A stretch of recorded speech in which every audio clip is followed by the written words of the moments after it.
Please join me in welcoming to the podium my friend, my former co-anchor, Maria Bartiromo.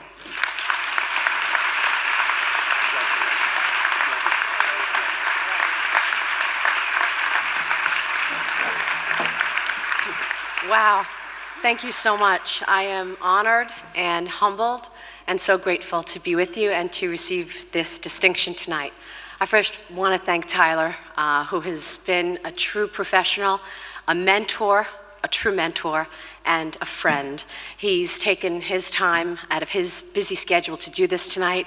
And Tyler, thank you so much. I really appreciate it, and we all appreciate it. I think we would all agree that we walk away tonight so optimistic, having heard from the women that we've heard from. Jasmine and Lady Ann, I'm just so proud of you. I met the BMO Capital scholars earlier, and I'm so impressed with them. And it's a reminder to all of us that there is nothing more important than leadership and mentorship. And that's why what Paula Gavin has been doing really has been a true service to the world. Paula, thank you, congratulations, and I'm honored to share the stage with you tonight.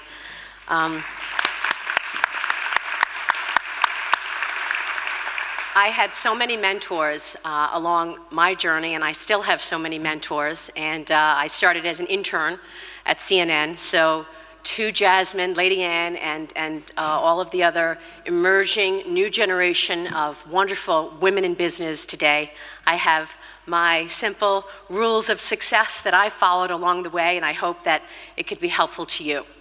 Number one, work hard. Work really hard. There are no shortcuts, I assure you. Number two, love what you do. Take money out of the equation. Don't go into a job because you think you're going to be successful at it and make a lot of money. Go into a job because you love it.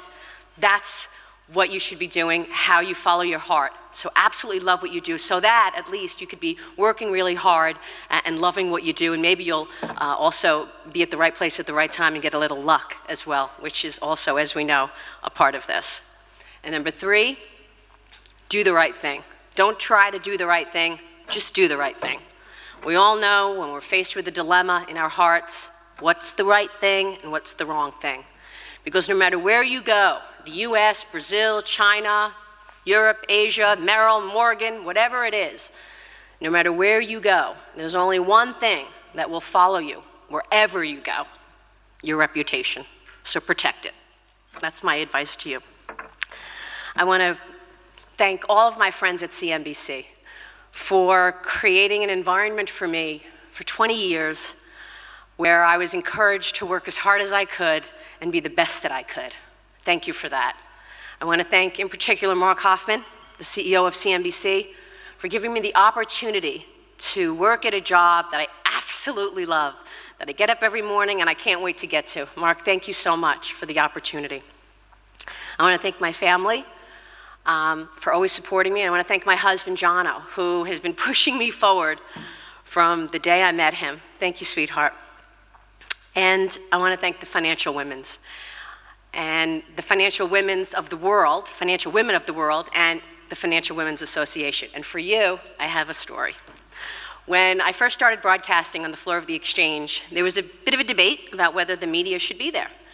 And CNBC, pushed hard and said, look, 100 million Americans are investing, we should be on the floor, so we got down on the floor. And I was there, a woman with a camera, and there was a debate. What is she doing here? So I was there about a month. I had some friends there already because when I was at CNN, I actually was based at the exchange as a producer. And so I had some allies, but there were a lot of people who really were uncomfortable with the whole thing. So I was there about a month, and I learned that my boss's boss was coming down to the exchange, Jack Welch, the chairman and CEO of General Electric. And I thought, whoa, what a coup.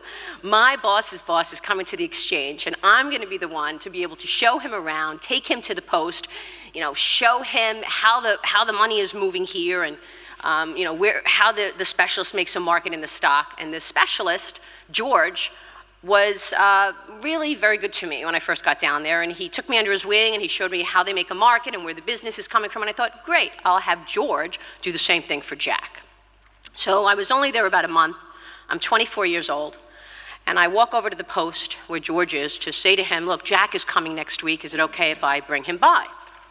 And so I walk over, and there must have been about, 25, 30 guys in earshot. You know, they weren't all at the GE post, they were at different posts. But the GE post looked quiet, and George was there just standing in front of the post. So I walk over and I say, George. So there's this guy who's much older than me. Like I said, I was 24. This guy must have been 60, 65. And he said, run along.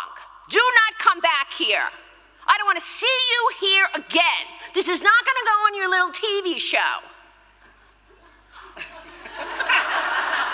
So I remained, and I looked at him, and you know when you have the knots in your stomach, I had those knots, and I looked at him and I said, don't talk to me that way. And then I turned around and I ran along. But I came back. And I kept coming back for 20 years. And then I called Dick Grasso. And I said, Dick, you allowed us to be down here. You said I could be here. And now I was just harassed, and this guy's yelling at me, and all these guys are watching, and all these guys are waiting for a fight and seeing, you know, I'm mortified. He said, Maria, I realize that, and I agree with you, and you're right. He said, but the problem is, that guy is Mike Robbins, and he's a director of the New York Stock Exchange. I said, great, okay, so he's a board director. He said, so now I have to do some damage control. So come up to my office tonight at 6 o'clock, and I want you to sit down with Mike, and we're gonna straighten this out. I said, okay, done. I go up to Dick's office, and it's Mike Robbins and me, knee to knee, and Dick. And the whole 30-minute meeting, all he did was belittle me.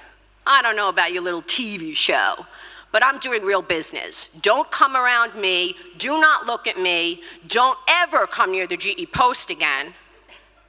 And I think you'll be okay. I said, okay. So that was that. Dick said, this is the best we could do, Maria. I said, okay. Literally, for the next 5 years, no exaggeration, for 5 years, this guy harassed me and said terrible things to me every time I walked by him. I started walking around the building because I didn't want to hear. I just was so uncomfortable. And it was unfortunate because there were a lot of guys that were afraid of him. So if he saw other people talking to me, you know, they would get, like screamed at. So I started just to avoid him completely, walking around the building. I didn't want to be in his way at all because every time I passed him, he had a comment for me. He would say things like this. This was his most common comment. Ha! Save your money.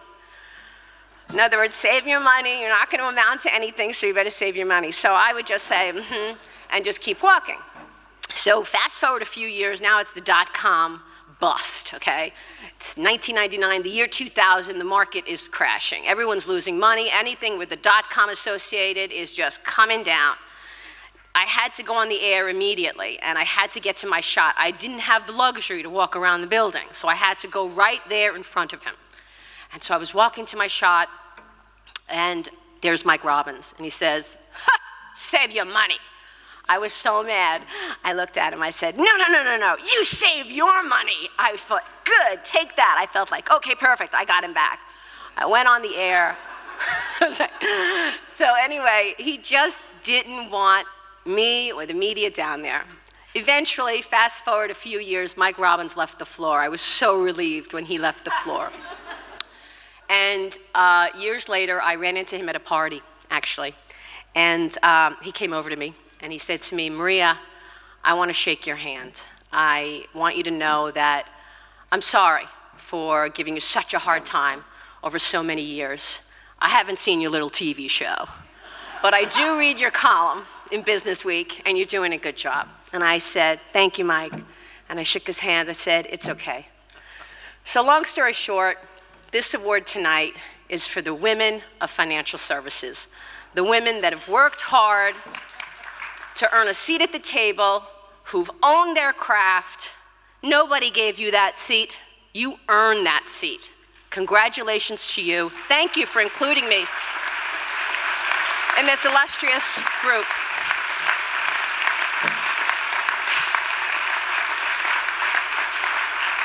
Thank you for including me in this illustrious group, and please know that I will cherish this. Thank you.